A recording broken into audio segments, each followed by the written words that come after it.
এটা হলো দাপান কলোনিপাড়া। এখানে একটা মসজিদ আসাল কয়েকদিন আগে আপনারা দেখতে পাচ্ছেন মসজিদটা কিভাবে নদীতে গেল গা।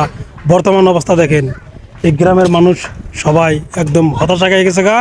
এই নদীর পাড়ে খাড়ায় খাড়ায় দেখতেছে সকাল থেকে সন্ধ্যা তুরি খেলে, এই নদীর কাছারি খেলে, নদীর বিলে তাকে তাকে কখন থামবে। দেখেন কীরকম ভাঙা ভাঙতেছে চোখের পলকে। কিছুক্ষণ আগে একটা একদম যেটা বাথরুম আছে আর মসজিদের মধ্যে দেখে লোকা খুব খারাপ লাগতেছে। আপনারা সম্পূর্ণ দেখেন তাহলে বুঝতে পারবেন। ফুল ভিডিও দেখতে থাকেন, আমি আপনাদেরকে A to Z তুলে ধরবো। আপনাদের ছোটো ভাই সোহেল ভাই, আপনারা দেখতে থাকেন। কীরকম অবস্থা দেখেন, এই যে চোখের পলকে দেখেন কীরকমভাবে নদী দেখে থাকা মাটিগুলা। আপনাদের বাড়ি কোন জায়গায়?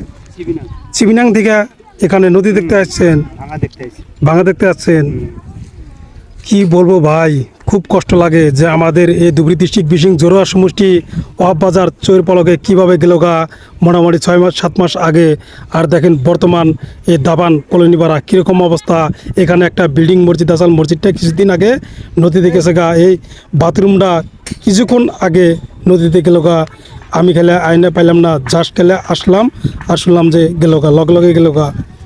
আপনারা এই ভিডিওটা বেশি বেশি দেখবেন, এই ভিডিওটা বেশি বেশি শেয়ার করে দেবেন। এই শেয়ারের মাধ্যমে সবাই দেখতে পারবে। দেখেন কীরকম অবস্থা, এই জায়গাটার অবস্থা দেখেন। এর সামনে হলো গরু বাজার, এটা হলো গরু বাজার। গরু বাজারের আদা নদী থেকে শেখা আর আদা আছে।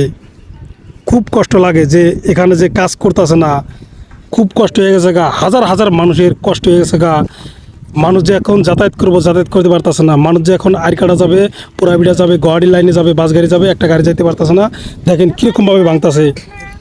হাজার হাজার বিঘা নদীতে গেল গা। দেখেন মানুষ খেলার তামসা দেখতেছে, হতাশা খাই গেছে গা মানুষ। কি বলবো, কিছু করার নাই। এখন ইমার্জেন্সি কাজ করা লাগে। এখন কাজ করবো না, যখন শুকিয়ে যাবো গা তখন কাজ করবে না। যখন পানি একদম ওভার হয়ে যাবো গা তখন কাজ করবে। দেখেন যে কীরকম ভার ধরছে। আপনার হিসাবে এখন কাজ করাটা উত্তম হইতো, তাই না? এখন কাজ করাটা উত্তম হইতো। এখন যেটা পরিস্থিতি দেখেন কি আছে, মানুষের কষ্ট হয়ে গেছে, হাজার হাজার মানুষের কষ্ট হয়ে গেছে।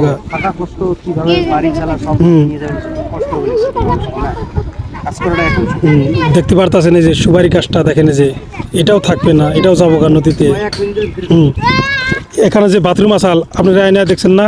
আমি ওই জায়গাতে ছিলাম, মানে লোকটি ছিল, দেখার লগে লগে চলে গেছে। হয় নাকি? দেখছি এখানে যত বাড়ি দেখতেছেন সবের বাড়ির মানুষ একদম সকাল থেকে সন্ধ্যা বন্ধ খালি নদীর বেল দেখেন। এই যে গেল গা, সকাল থেকে সন্ধ্যা বন্ধ খালি এই নদীর বেলে গেল চায় থাকে, কখন থুম ধরবে, কখন থামবে, আর যিনি ভাঙে না। তাও মানুষ কষ্ট করে থাকতো, যাতায়াত করতো, বসবাস করতো। এখন দেখেন কীরকম অবস্থা, মানুষ চিন্তা বেড়ে গেছে গা।